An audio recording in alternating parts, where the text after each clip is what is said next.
Bugün gördüyünüz kimi şəhərin bir mərkəzi ərazisi var. Təxmini Ulduz-Bakmil metro stansiyasını əhatə edən bir ərazi. Hansı ki, bugün tamamilə boşdur, gördüyünüz kimi. Bir növ 2 dənə Bakımız var bugün. Var bildiyimiz Bakı, hazırda yerləşdiyimiz, bir də var şərqə doğru yerləşən bir digər Bakı var. Amma ortadakı ərazi bomboşdur.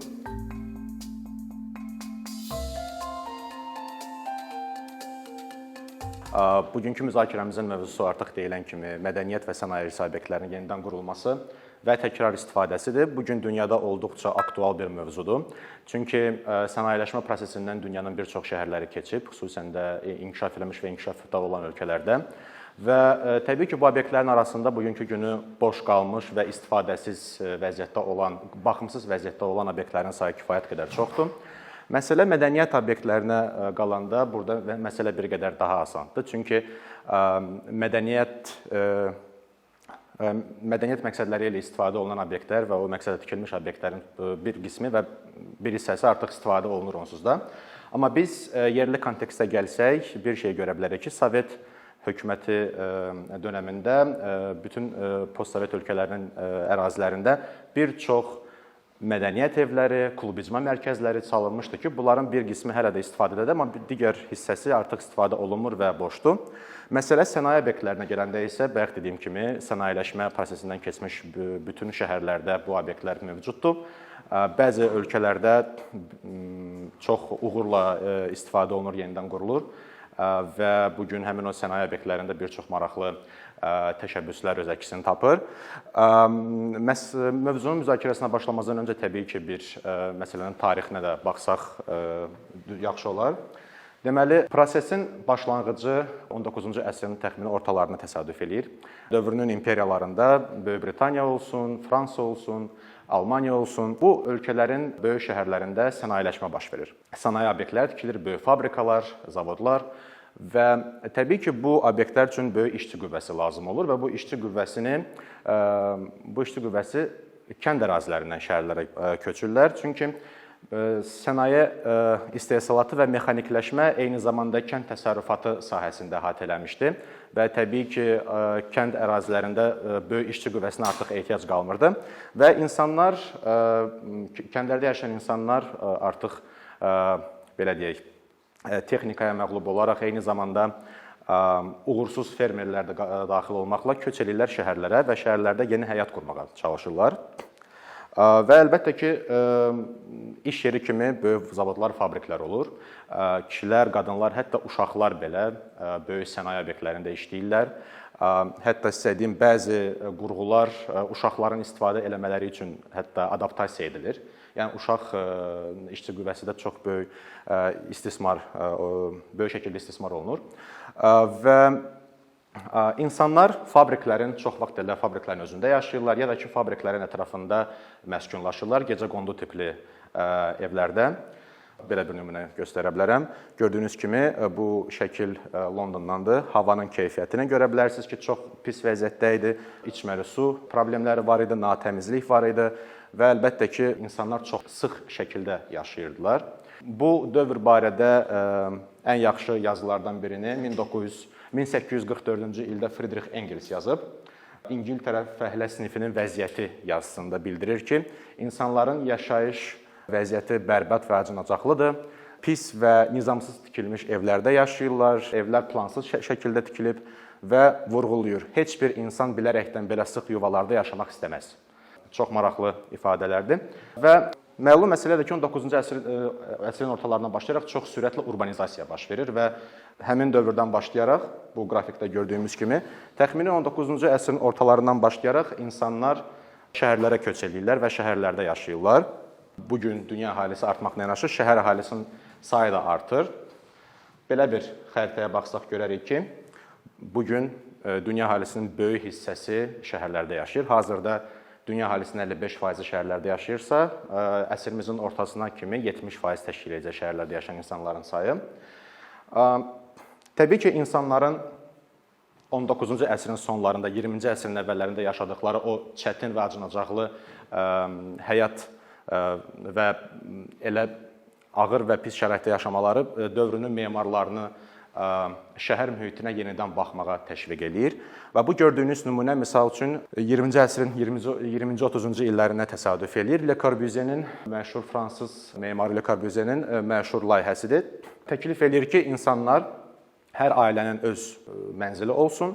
Eyni zamanda şəhərlər 19-cu əsrin sonlarında o sıx və natəmiz də deyil, daha çox geniş şəkildə layihələndirilsin. Gördüyünüz kimi burada çox böyük meydanlar, geniş yollar, geniş küçələr və hündür mərtəbəli binalar yer alır.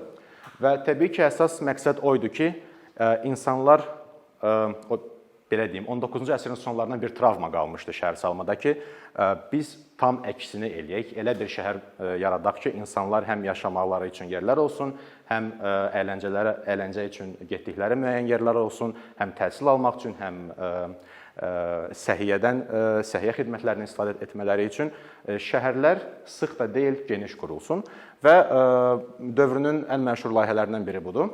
Və təbii ki, növbəti 10 illiklərdə Avropada, xüsusən də 2-ci Dünya müharibəsindən sonra şəhər salmaya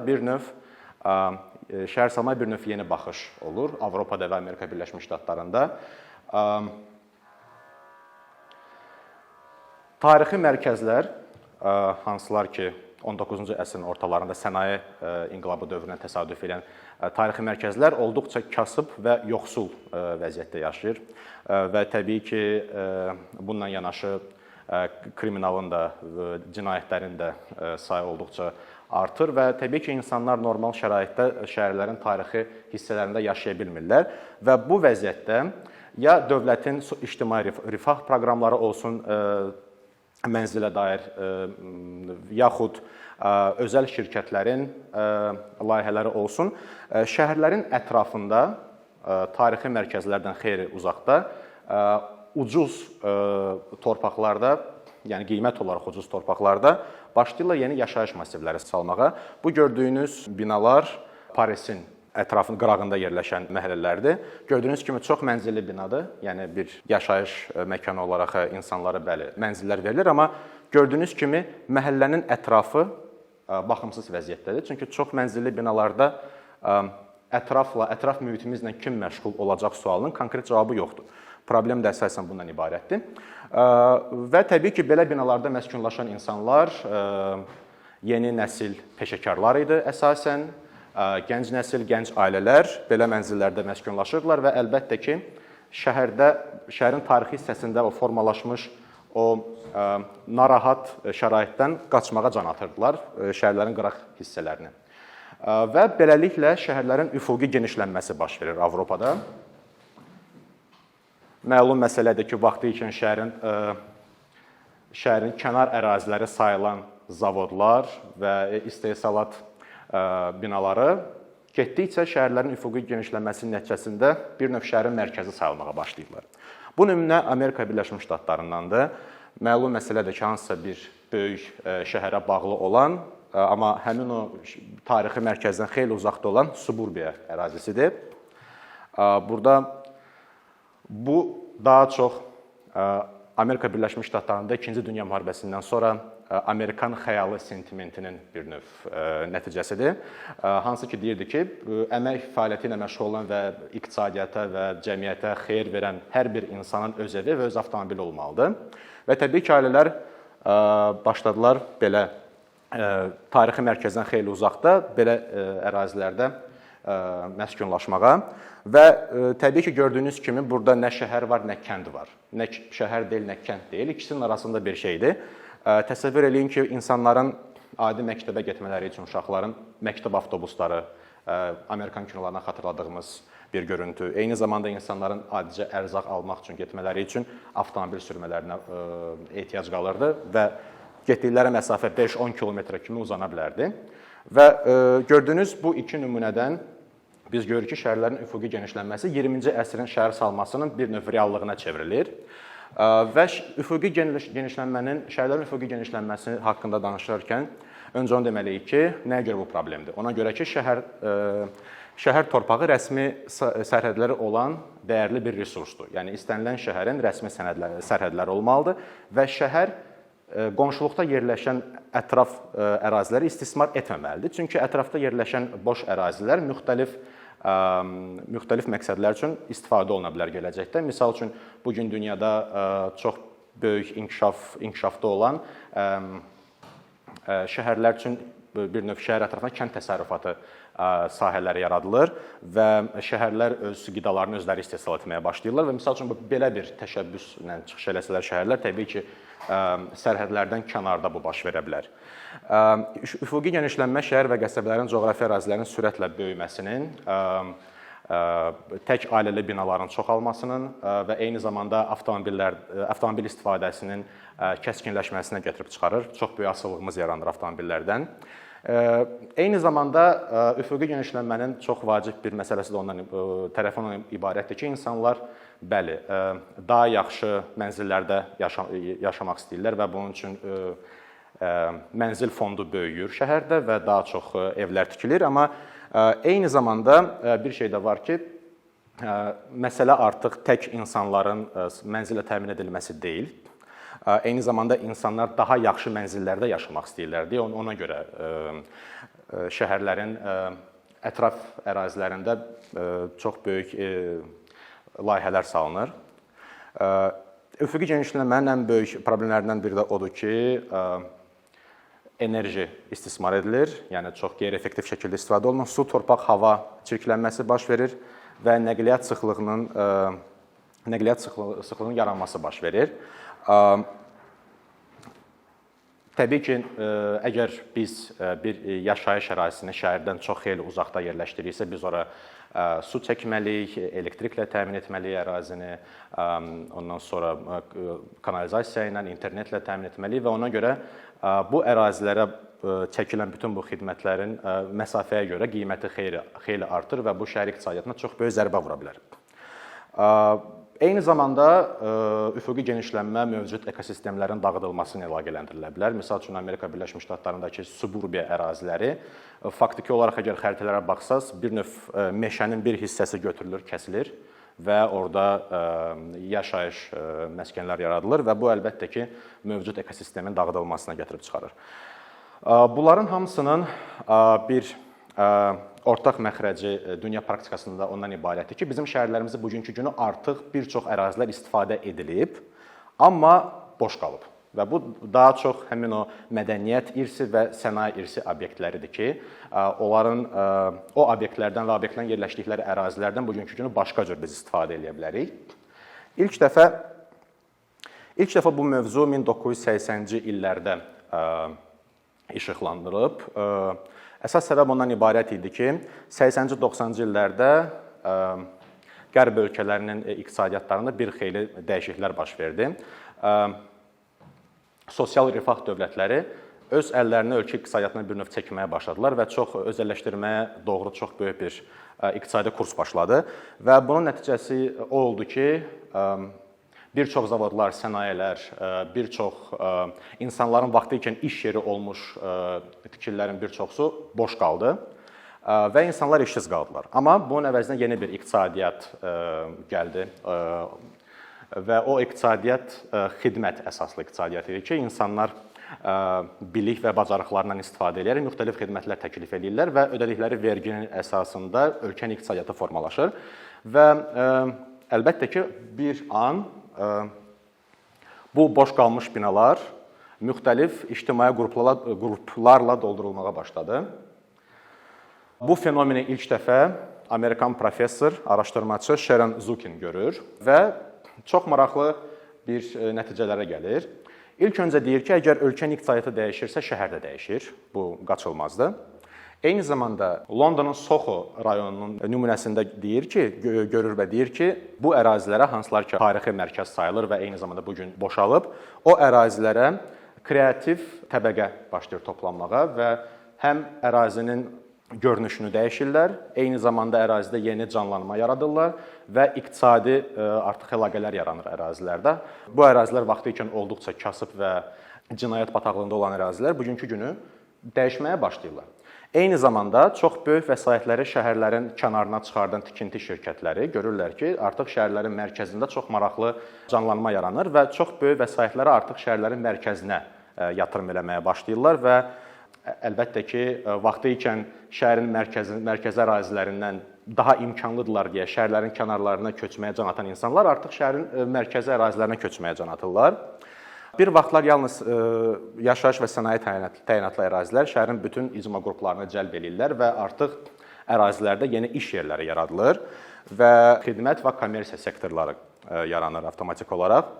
Şəhərin tarixi mərkəzlərində yerləşən mənzillərin dəyəri artdı və eyni zamanda şəhərlərin mərkəzində vaxtı ikən çox yoxsul və kasıb vəziyyətdə yaşamış insanların mənzilləri xeyli bahalaşdı və onların bir qismi təbii ki, öz mənzillərini ya özəl şirkətlərə, yaxud digər daha varlı insanlara sataraq şəhərlərin mərkəzlərini tərk eləməyə başladılar. Belə bir çox maraqlı hadisələr baş verir 80-ci və 90-cı illərdə. Nəticədə bu sənaye obyektləri yeni yaşayış komplekslərinə, ondan sonra mədəniyyət klasterlərinə çevrilə bilər, otellər eləmək olar bu ərazilərdən. Eyni zamanda universitet kampusları olan keçmiş sənaye obyektləri belə var. Mümkün istifadə formaları kifayət qədər geniş olsa və müxtəlif olsa da, amma hər birinin əsas təməl prinsipi ondan ibarətdir ki, əsas məqsəd insan kapitalının qurulması və inkişaf etdirilməsinə xidmət edir. Yəni, şəhərlərin mərkəzində baxımsız vəziyyətdə qalmış binalarda biz elə bir canlanma yarada bilərik ki, o eyni zamanda insanların rifahını da yaxşılaşdıra bilər, yeni iş yerlərinə çevrilə bilər və insanların belə deyək, incəsənət potensialını aşkar etmək mümkün olar. Müxtəlif modellər var.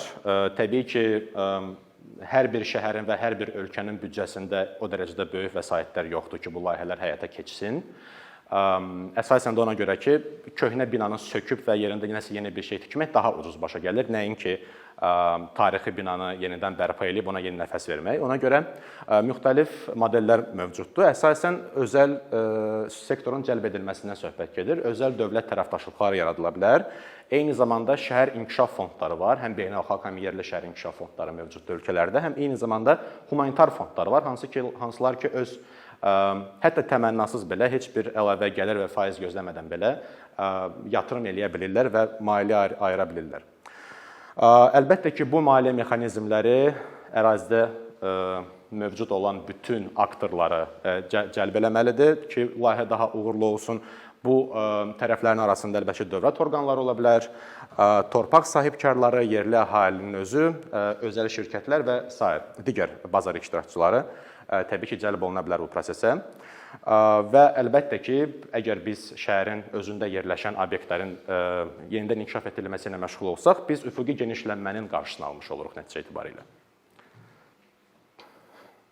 Azərbaycan daxil olmaqla keçmiş Sovet ölkələrində adını çəkdiyim binalar təxmini 90-cı illərdə öz əhəmiyyətini itirməyə başlayırlar. Əsasən ona görə ki, bəzi bir növ özəlləşdirmə prosesi baş verir. Bəzi zavodlarındakı istehsalat texnoloji cəhətdən onsuz da geridə idi və modernizasiya çox böyük vəsait tələb eləyirdi.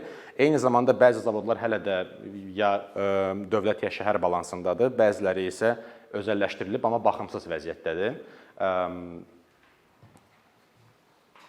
Və məkan olaraq bugün gördüyünüz kimi şəhərin bir mərkəzi ərazisi var.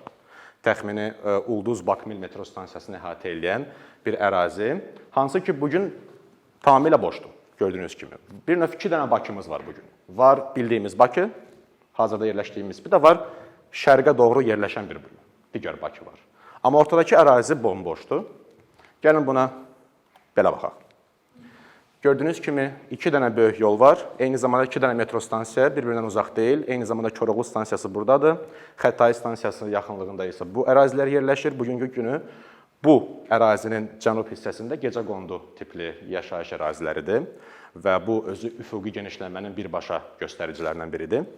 Və təbii ki, belə bir böyük ərazidə, şəhərin tam coğrafi mərkəzində yerləşən bir ərazidə olduqca çox sayda sənaye irsi obyektləri var, hansılar ki, yenidən inkişaf etdirilərək həm əraziyə yeni nəfəs vermək olar, həm iqtisadi canlanma yaratmaq olar, eyni zamanda əhalinin ora köçməsini təşviq etmək olar, eyni zamanda çox maraqlı və yadda qalan, eyni zamanda şəhərin simasında çox böyük bir izi olan yeni məkanların yaradılması mümkündür. Gördüyünüz, yəni təxmini olaraq belə obyektlərdən söhbət gedir. Tək göstərdiyim coğrafi mərkəzdən söhbət getmir. Şəhərin müxtəlif yerlərində bu kimi binalar və keçmiş zavodlar var. Bunların arasında ən məşhurlarından biri təbii ki, Bakı Məişət Kondisionerləri zavodudur, hansı ki, Sovet dönəmində tək bu kimi istehsalatlardan biri idi və məlum məsələdir ki, belə bir binanın, belə bir ərazinin yenidən inkişaf etdirilməsi çox maraqlı bir hal olardı. Misal üçün, buranı bir mədəniyyət klasteri kimi təsəvvür eləyə bilsək, əlbəttə ki, biz burada həm şəhərin və ölkəmizin kreativ təbəqəsinin bura cəlb olunması haqqında danışa bilərik. Eyni zamanda biz burada müxtəlif emalatxanalar yarada bilərik, müxtəlif yaşayış obyektləri, kafelər, restoranlar, ofislər və s. Eyni zamanda bu binanın bir mədəniyyət klasteri olması üçün çox vacib və gözəl məqamlardan biri də odur ki, kompleksin binalarının birinin üzərində müəllifi xalq rəssamı Oqtay Şıxəliyev olduğu bir mozaika pannosu var, hansı ki, elmi tərəqqi ilə əməyin ahəngini özündə əks etdirir və bugün Rusiya olsun, Gürcüstanı olsun və yaxud Ukraynada belə obyektləri gördüyünüz zaman əlbəttə ki, Sovet dövründən qalmış hansı bir mozaik pannonu da görə bilərsiniz üzərində. Ölkədə hazırda mövcud olan maraqlı nümunələrdən biri də Salam Sinema nümunəsidir. Bildiyiniz kimi şəhərin mərkəzində yerləşən bir tarixi binadır. Vaxtı ikən Malakanların ibadət evi olub. Hazırda burada şəhərin kreativ təbəqəsi toplanır və çox maraqlı təşəbbüslərlə çıxış edirlər. Həm təlim baxımından, həm teatr və kino nümayişləri olur. Eyni zamanda müxtəlif emalatxanalar var. İnsanlar orada öz, belə deyək, potensiallarını reallaşdıra bilirlər. Və belə bir məşhur nümunə də var. Bir çoxlarımızın olduğu Tbilisi şəhərində Fabrika Tbilisi adında bir ictimai məkandır. Vaxtı ikən tikiş fabriki olub. Bugün isə dediklərinə görə Qafqazın ən böyük hosteli bu binada yerləşir. Eyni zamanda gördüyünüz kimi binanın xarici görünüşündən gördüyünüz kimi burada şəhərin kreativ təbəqəsi toplanır. Eyni zamanda binanın həyət hissəsi var və həyət hissəsində isə müxtəlif yaşayış obyektləri mövcuddur. Daha bir maraqlı nümunə Rusiyanın Sankt-Peterburq şəhərindən Sevkabil Port adlı bir layihədir. Vaxtı ikən Sovet dönəmində bütün Sovet dövlətini elektrik qurğularla təmin etmiş çox məşhur zavodlardan biridir. Düz Fin körfəzinin sahilində yerləşir. Ona görə sahil yanı əraziləri də abadlaşdırıblar. Bu dəqiqə yəni şəhər əhalisinin su ilə bir növ kontaktı təmin olunub onun hesabına və eyni zamanda bir neçə binalardan ibarətdir və bu binalarda bugünkü günü dünya səviyyəli sərgilər və bir növ sərgilərlə yanaşı müxtəlif tədbirlər keçirilir. Eyni zamanda burada küçə incəsənəti öz əksini tapa bilir buranın divarlarında və eyni zamanda bəli, kafelər, restoranlar və yaşayış obyektləri də insanların əylənməsi üçün bir növ təkan yaradır, şərait yaradır. Danimarkanın Ebeltoft şəhərində məşhur Maltfabriken adında bir layihə var, hansı ki, vaxtı ikən pivə istehsalı ilə məşğul olub. Bugünkü günü isə bura həm emalatxanalar, həm ofislər, eyni zamanda müxtəlif yaşayış obyektləri, hər biri öz əksini burada tapıb.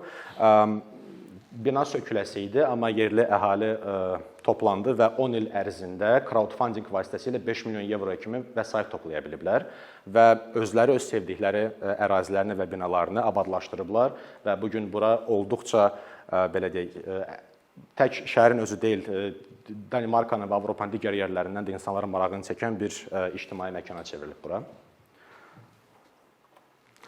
Daha bir məşhur ərazi London şəhərində, Böyük Britaniyada Brick Lane ərazisidir.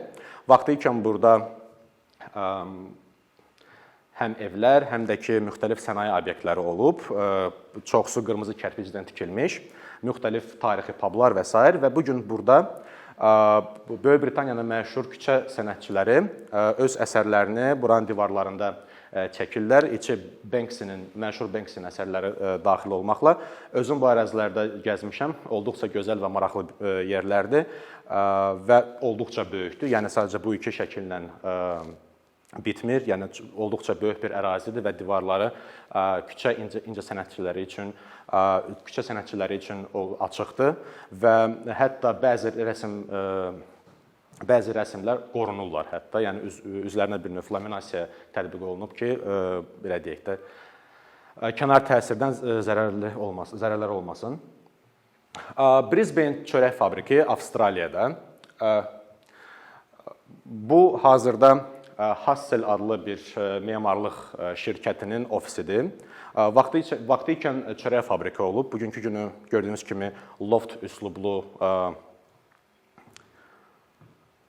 ofislər var və eyni zamanda maraqlı emalatxanalar, coworking mərkəzləri və binanın küçə hissəsində maraqlı ictimai məkandır. İnsanların bir yerdə əylənməsi, ideyalarını paylaşması və s. bu səbəblərə xidmət eləyir. Rusiyanın Moskva şəhərində çox maraqlı bir nümunə Xlebzavod nömrə 9, 9 nömrəli çörək zavodu layihəsidir. Bu da olduqca maraqlı bir layihədir. 30-cu illərdə tikilmiş, avtomatlaşmış çörək zavodu olub vaxtı ikən, bugünkü günü bu binanı həm ticarət mərkəzi, həm ofis mərkəzi, həm də ki, sərgi mərkəzləri kimi istifadə olunur. Bir neçə hissədən ibarət layihədir. İlk olaraq, əlbəttə ki, bu birinci gözə çarpan hissəsinin yenidən qurulması baş verir və proses əldə gedir. Olduqca böyük bir kompleksdir. Və daha bir maraqlı layihə GES-2, su elektrik stansiyası 2, Moskvada yerləşir bu da. Düz çay sahilində yerləşir və gördüyünüz kimi çay yanı hissəsini yenidən qurublar və burada ictimai bir məkan yaradıblar. Eyni zamanda binanın özü bugünkü günü bir çox mədəniyyət xadimləri üçün rezidensiya xarakteri daşıyan ofislərdən ibarətdir, emalatxanalardan ibarətdir və eyni zamanda muzey və sərgi kompleksləri də bu binanın içində mövcuddur. Şəhər sakinlərinin və turistlərin olduqca sevdiyi və çox vaxt ziyarət etdikləri əsas məkanlardan biri də budur. Çox sağ olun.